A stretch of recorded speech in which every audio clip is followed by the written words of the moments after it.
Heureuse de vous retrouver à ce rendez-vous de l'actualité environnementale. Mesdames, Messieurs, bonsoir et voici les titres. Le ministère de l'Agriculture, de l'Hydraulique villageoise et du Développement rural, en collaboration avec la FAO, a organisé mercredi dernier à Lomé une conférence débat pour marquer la 44e édition de la Journée mondiale de l'alimentation.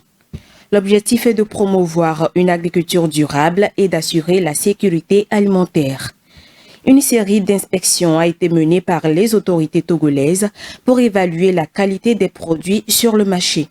Ce contrôle rentre dans le cadre de la promotion des produits Made in Togo.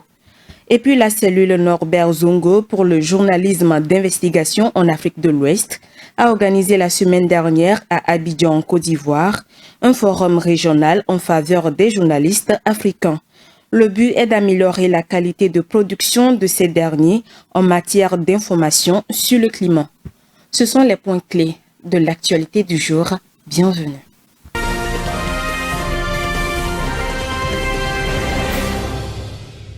La 44e édition de la Journée mondiale de l'alimentation a été célébrée mercredi dernier autour du thème « Droit aux aliments au service d'une vie et d'un avenir meilleur, ne laissez personne de côté ». Au Togo, elle a été marquée par une conférence débat organisée par le ministère de l'Agriculture, de l'Hydraulique villageoise et du Développement rural en collaboration avec la FAO. Le but est d'intensifier des actions de lutte contre la faim pour assurer la sécurité alimentaire, améliorer la nutrition et promouvoir une agriculture durable. Francesca Djessou. La 44e édition de la Journée mondiale de l'alimentation a été célébrée sous le thème « Droit aux aliments au service d'une vie et d'un avenir meilleur. Ne laissez personne de côté ». Au Togo, elle a été organisée par le ministère de l'Agriculture et la FAO. Cet événement vise à intensifier les efforts pour assurer la sécurité alimentaire, améliorer la nutrition et promouvoir une agriculture durable au Togo. La cérémonie officielle a eu lieu le 16 octobre 2024 avec une conférence et une exposition vente de produits locaux. Le docteur Ouyechunde Diwa, chargé de programme à la FAO Togo, explique que le droit à l'alimentation signifie que chacun doit pouvoir accéder à une nourriture adéquate. Il a rappelé que plus de 730 millions de personnes souffrent de la faim dans le monde, soulignant que la distribution des aliments plutôt que leur disponibilité est le problème majeur. L'engagement collectif est essentiel pour atteindre un monde sans faim conformément aux objectifs de développement durable ODD, notamment l'ODD 2. Le Togo s'engage pleinement dans la lutte contre l'insécurité alimentaire à travers diverses initiatives comme la revue stratégique Fonds Zéro et le programme Téléfoot qui vise à soutenir financièrement les producteurs locaux.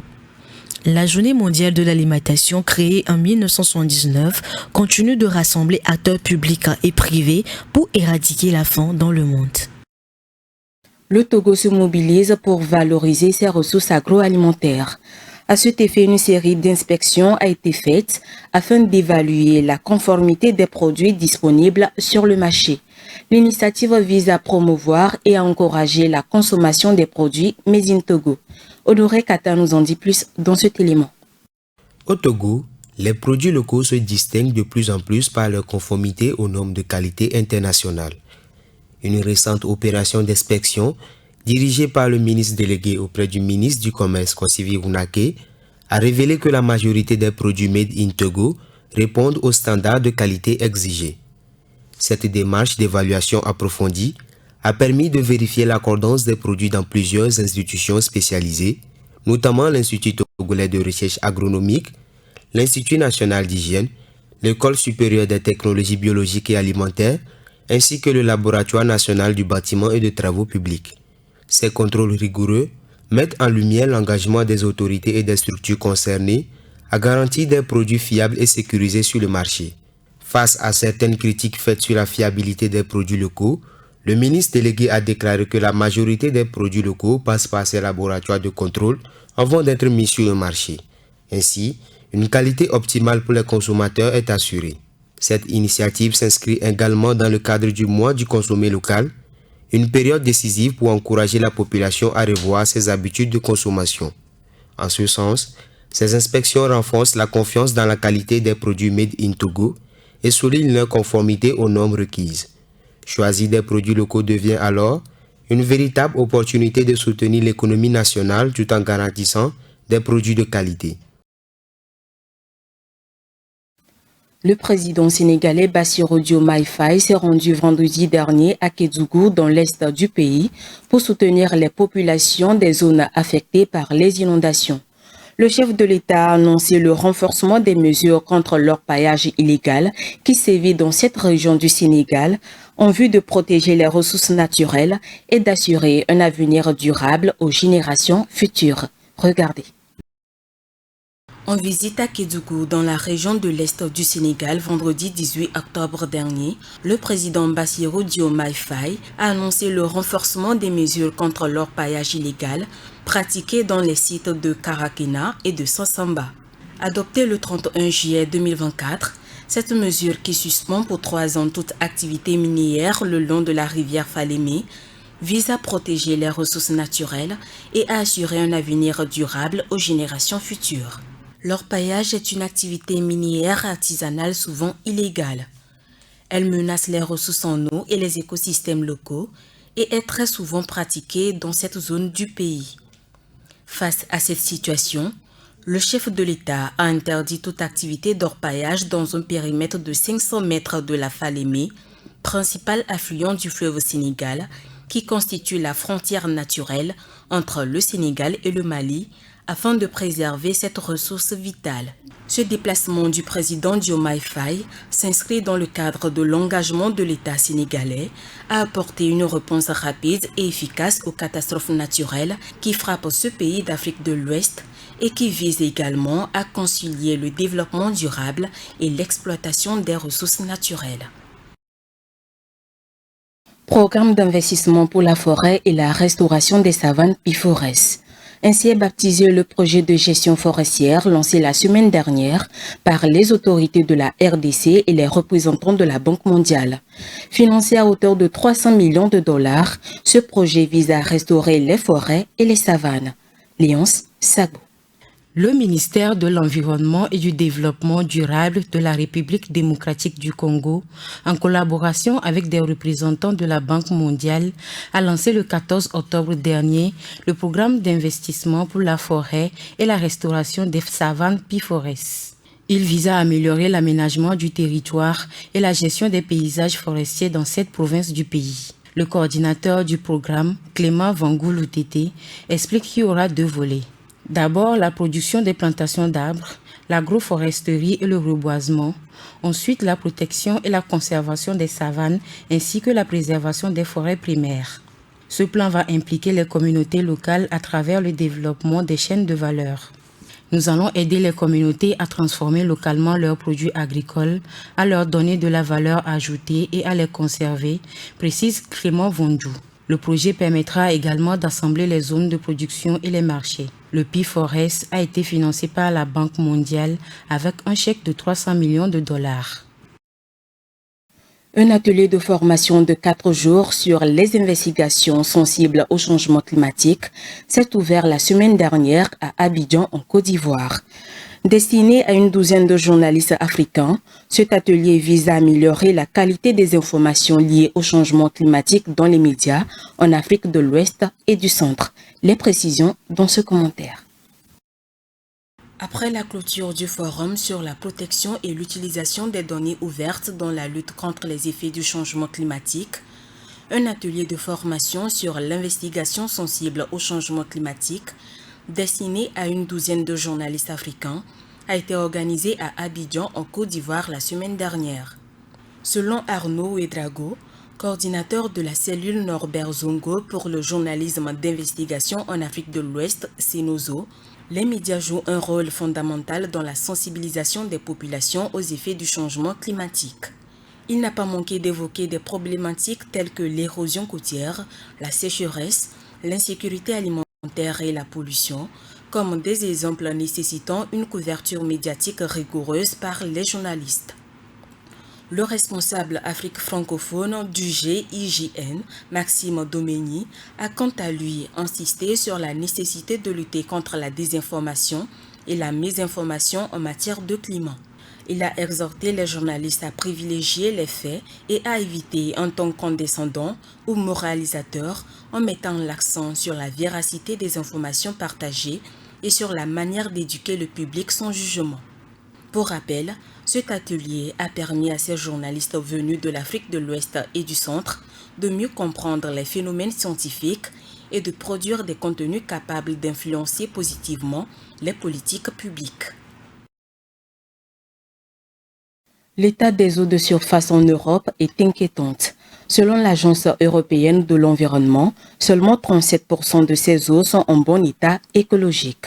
Elle lance un appel à mieux gérer les ressources en eau sur le continent européen. Vivas Amana. L'Agence européenne de l'environnement alerte sur la santé des eaux de surface en Europe. D'après ces études, seulement 37% des eaux de surface sont en bonne santé écologique. La directrice de cette agence continentale, Lina Monin, affirme que la santé des eaux européennes n'est pas bonne. Elles sont confrontées à une série de défis sans précédent qui menacent la sécurité hydrique en Europe.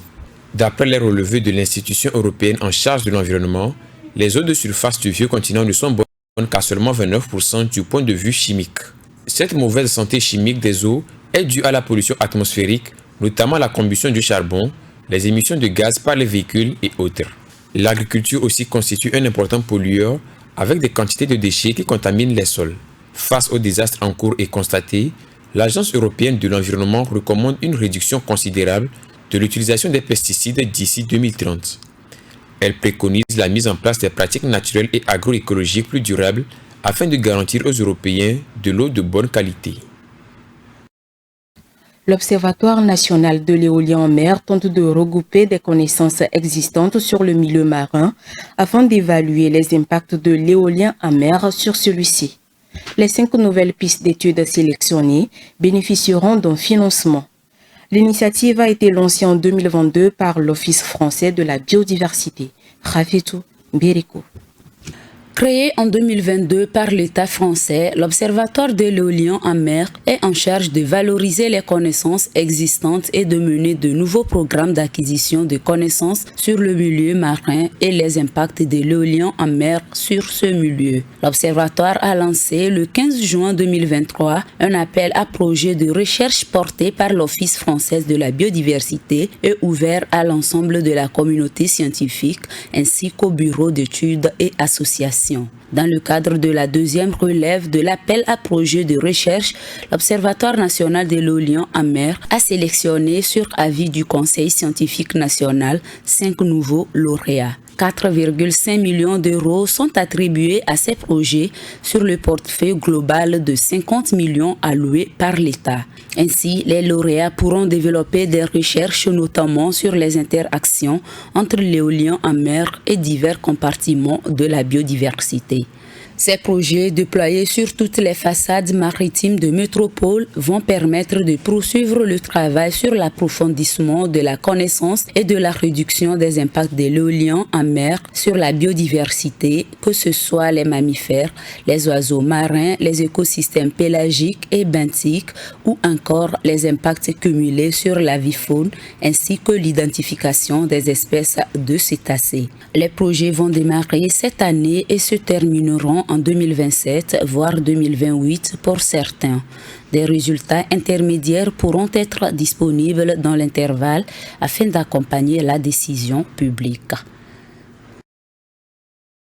Au total, 196 pays constitués en partie ont convergé à Cali en Colombie pour la 16e conférence des parties sur la biodiversité COP16.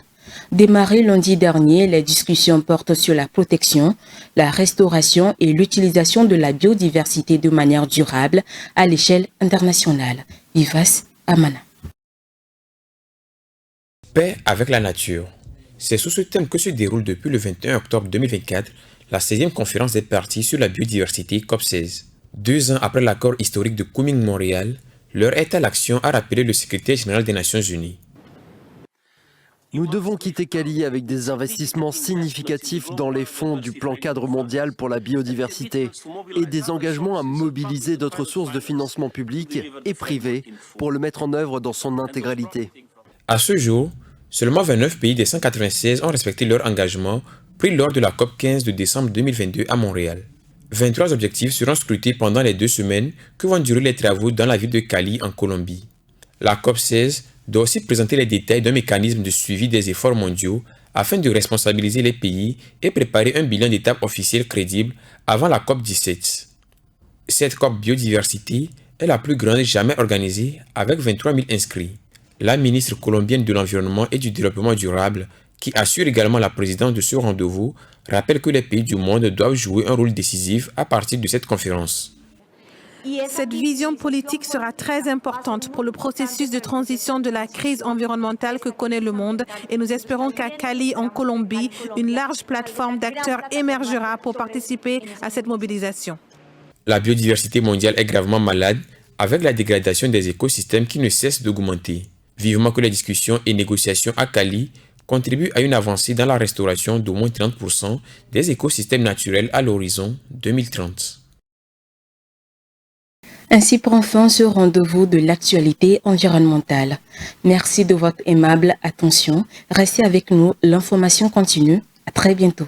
Chronique TV International, we revive the environment.